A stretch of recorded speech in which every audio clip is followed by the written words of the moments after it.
Salam əziz yoldaşlar. Bildiyimiz kimi 19 iyun 2025-ci il tarixində coğrafiya müəllimləri üçün də sertifikasiya imtahanı keçirildi. Bu imtahanda yadımda qalan bəzi sualları sizinlə bölüşmək istədim. Ola bilər ki, aranızda kimlərsə hələ sertifikasiya imtahanında iştirak etməyib və yaxud da ki, yaşı 60 olduğu üçün iştirak etmək istəməyib və suallar onlar üçün maraqlıdır. Buna görə də bəzi yadımda qalan sualları paylaşacağım. Suallarda bəzi dəyişikliklər ola bilər, amma 90% mahiyyət etibarilə eynidir. Çünki bilirsiniz ki, 50 sualı yadda saxlamaq bir qədər çətin məsələdir, amma yadıma düşdükcə müəyyən qismləri yenə də paylaşım edəcəm növbəti videolarda. Vaxt itirmədən keçək ilk sualımıza. Birinci sualımızda verilmiş iqlim diaqramının əsasən doğru fikirləri seçin deyir. Burada diaqrama baxdıqda görürük ki, subtropik qurşağın Aralıq dəniz iqlim vilayətidir bu. Və fikirlərə baxaq, aid olduğu iqlim qurşağının Avrasiyadakı bütün tiplərində qış fəsli rütubətli keçir. Subtropik qurşağın Avrasiyada Musson vilayətində məsələn yay fəsli rütubətli keçir. Ona görə bir yanlış fikirdir. İkinci fikirdə deyir, aid olduğu iqlim vilayəti Afrika materikində müşahidə edilmir. Subtropik qurşağın Aralıq dənizi Afrikanın həm şimalında, həm də cənub-qərbində mövcuddur. Bu da yanlış fikirdir. Üçüncüdə yayıldığı ərazilərdə yay fəsli quraq keçir. Bəli, bunu biz diaqrama baxdıqda da görürük ki, iyun il avqust ayları daha quraqdır, dekabr, yanvar, fevral ayları isə rütubətlidir. Dördüncü fikirdə deyir, diaqramın aid olduğu iqlim qurşağında qışda mülayim hava kütlələri hakim olur. Biz bilirik ki, subtropik qurşaqda yayda tropik, qışda mülayim hava kütlələri hakimdir. Ona görə bu da doğru fikirdir. Beşincidə Kanar adalarının aid olduğu ölkədə bu iqlim vilayəti mövcuddur. Bəli, İspaniyada subtropik qurşağın Aralıq dəniz iqlim vilayəti mövcuddur. Doğru cavabımız oldu 3, 4, 5 D bəndi.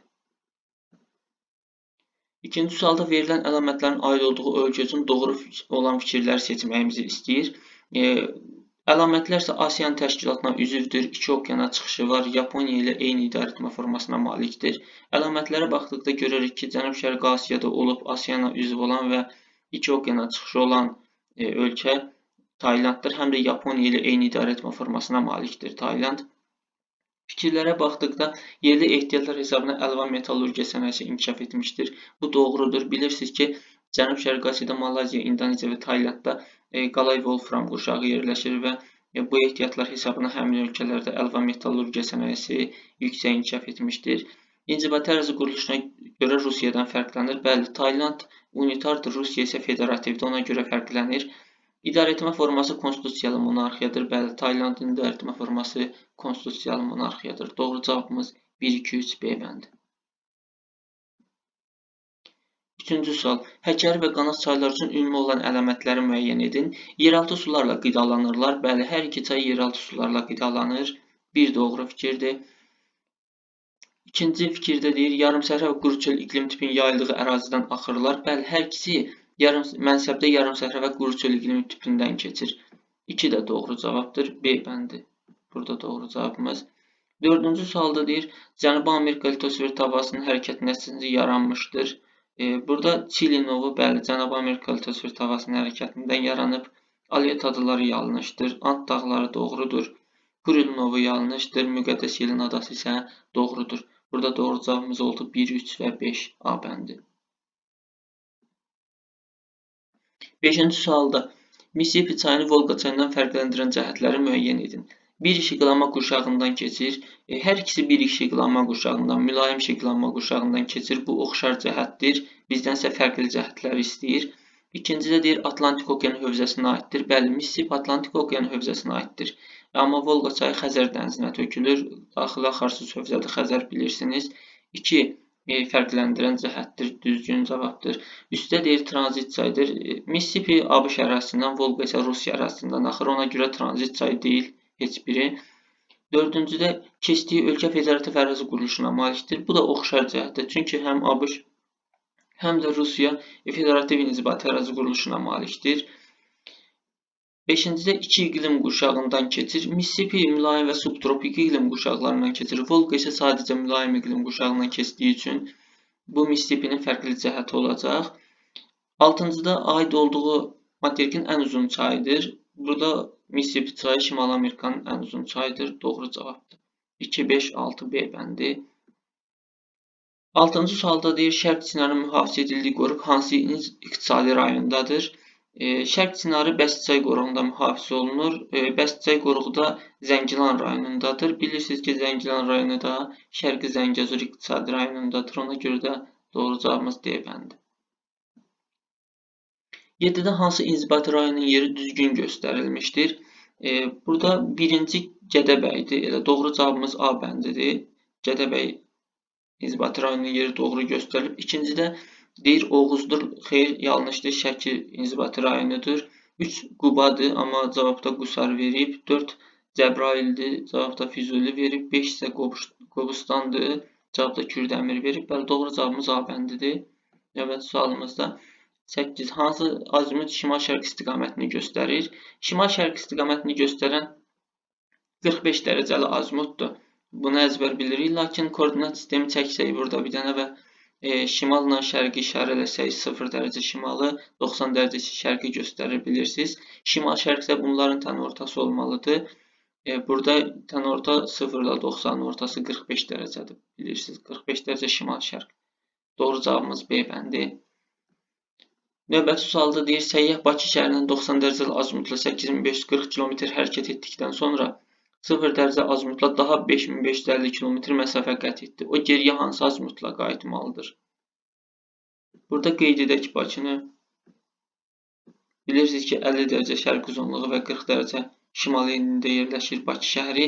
Bakı şəhərindən 8540 km azimut, 90 dərəcə azimutla hərəkət edibsə, şərqə doğru hərəkət etmişdir və bilirsiniz ki, 40 dərəcəli paraleldə 1 dərəcəlik qövsümüzün uzunluğu 85,4 km-dir. Ona görə də 8540-ı 85,4-ə böldükdə bilərik ki, səyyah şərqə doğru 100 dərəcə hərəkət edib. 100 dərəcə hərəkət edibsə, o hər hansısa bir A məntəqəsinə çatıb fərz edək və bu A məntəqəsi Bakıdan 100 dərəcə şərqdədirsə, bu olur 150 dərəcə şərq uzunluğu. Daha sonra isə həmin meridian boyunca şimala doğru 5550 km. Bunu da 1 dərəcəli meridian qövsünün uzunluğuna, yəni 111-ə bölsək 50 dərəcə olar. 40 dərəcədən şimala doğru 50 dərəcədə hərəkət edəcəksə, bu 90 dərəcəli şimal paralelinə çatar ki, bu da şimal qütb nöqtəsidir. Və məlumdur ki, şimal qütb nöqtəsindən istənilən azimut 180 dərəcəni göstərəcək, yəni cənuba doğru hərəkət edərik. Cənub qütb nöqtəsindən də həmçinin istənilən azimut istiqamət şimalı göstərir və sıfırdan hərəkət etmiş oluruq. Burada bizim doğru cavabımız A bəndidir. Vizual olaraq da göstərsək səyyahın hərəkət yolunu, məsələn, kürə üzərində təsvir etsək yenə də Bakı şəhərini və şimal qütb nöqtəsini. Səyyah əvvəlcə şərqə doğru hərəkət edəcək, sonra şimala, geri qayıtmaq üçün də cənuba doğru hərəkət etmiş olacaq. Bu qaydada doğru cavabımız A bəndi. 10-cu sualda Apenin və Cape York yarımadaları üçün ümumi fikirləri seçin. Deyir, keçid iqlim qurşağında yerləşir. Bəli, doğru fikirdir, ümumi cəhətdir. Apenin subtropikdə, Cape York isə Avstraliyada da subekvatorial iqlim qurşağında yerləşir. Dekabr, yanvar, fevral ayları yağıntılı keçir, bəli, hər iki yarımadada. Çünki Apenin Aralıq dənizindədir və qışda yağıntı düşür bura. Aralıq dənizi iqlim vilayətində. Cape York isə cənubun subekvatorialındadır. Yayda yağıntılı keçir, cənubun subekvatorialı. Ümumiyyətlə subekvatorial qurşağı yayda yağıntılı keçir. Dekabr, yanvar, fevral aylarda cənubun yay ayları olduğuna görə 2 də doğru cavabdır. Üçüncüdə eyni işıqlanma qurşağında yerləşirlər fikri yanlışdır. Çünki subtropik qurşaq mülayim iqlim qurşağına düşür, amma subekvatorial iqlim qurşağı isə tropik işıqlanma qurşağına düşür. Demək, Apenin yarımadası düşdü, mülayim işıqlanma qurşağına, Cape York yarımadası düşdü, tropik işıqlanma qurşağına. 3 yanlış fikirdir. Dördüncüdə hər iki yarımadaya günəşin minimum düşmə bucağı 40 dərəcədən kiçik ola bilməz. Subtropik qurşağı günəşin minimum düşmə bucağı 40-dan kiçik olur. Bu səhv fikirdir. 5-ci aid olduqları ölkələrin inzibati ərazi quruluşu eynidir. Bu da yanlış fikirdir. Çünki Apenin İtaliya unitardır. Cape York Avstraliyada yerləşir. Ərazi quruluşu federativdir. 6-cıda deyir, aid olduqları ölkələrdə demoqrafik böhran müşahidə edilir. Bəli, hər iki ölkə inkişaf etmiş ölkədir və inkişaf etmiş ölkələrdə də demoqrafik böhran müşahidə edilir. Doğru cavabımız 1, 2, 6, B bəndi. 11-ci sualda uyğunluğu müəyyən etməyimizi istəyir. Burada Qanı, Xəyirçay və Lənkəran fiziki coğrafi rayonlarını vermişdi. A-da deyir, yay quraq keçən mülayim isti iqlim tipi yayılmışdır. Bilirsiniz ki, yay quraq keçən mülayim isti iqlim Lənkəranda yayılıb. B-də qışı quraq keçən mülayim isti iqlim, yəni yağıntı yayda düşsün. Bu Qanı-Xəncər vadisinə aiddir. Bütövlükdə okean səviyyəsindən yuxarıda yerləşir. Təbii ki, bu Qanı-Xəncərə aiddir. Ən azı 200 metr hündürlükdə yerləşir okean səviyyəsindən. D-də ərazisində Nival landşaftı mövcudluğu heç birinə aid deyil. Çünki hər ikisi düzənliklərdə də Nival landşaft mövcud ola bilməz. D heç birinə aid deyil. Y-də isə deyir, çayları birbaşa Xəzər dənizinə tökülür. Məlumdur ki, Lənkəran fiziki coğrafi rayonundan axan çaylar birbaşa Xəzər dənizinə tökülür. Doğru cavabımız da D bəndi. 1-ə B, C, 2-yə isə A-yı. İqlim diaqramının aid olduğu əraziyə uyğun gələn fikirləri seçin. İqlim diaqramına diqqətlə baxsaq, burada yağıntıların illik miqdarı 271 mm və maksimum temperaturu 25 dərəcədən yüksək, minimum temperatur isə 0 dərəcədən aşağı göstərilib. Bu diaqrama baxdıqda bilirik ki, quraq bir ərazidir. Dərhal ağlımıza Abşeron və Naxçıvan gəlir və temperaturun 0-dan aşağı düşdüyünə diqqət yetirsək, fikrimiz qəti olaraq Naxçıvanın olduğu üzərində dayanacaq. Çünki Abşeronda qışı mülayim keçən yarım səhradır, Naxçıvanda isə qışı sərt soyuq keçən yarım səhradır. Cavablara baxaq. Birincidə çəyirdəkli meyvəçilik inkişaf üçün əlverişli şəraitə malikdir. Bəli, bu Naxçıvana aiddir. Diaqramımız da Naxçıvana aiddir. Çəyirdəkli meyvəçilik Naxçıvanda yayılmışdır. Çayların gətirmə konusu geniş yayılıb. Ümumiyyətlə, quraq iqlim şəraitinə malik olan ərazilərdə çayların gətirmə konusuları geniş yayıla bilməz. 2 yanlış fikirdir. Üstdə deyir, aid olduğu ərazi yarımsəhra və quru çöl iqlim tipində yerləşir. Bəli, biz bunu tam başda demişdik ki, yarımsəhra və quru çöldür. Doğru fikirdir. Əhalinin milli tərkibi mürəkkəbdir. Naxçıvan əhalinin milli tərkibi Y2 cinsli mürəkkəb deyil. Bu yanlış fikirdir.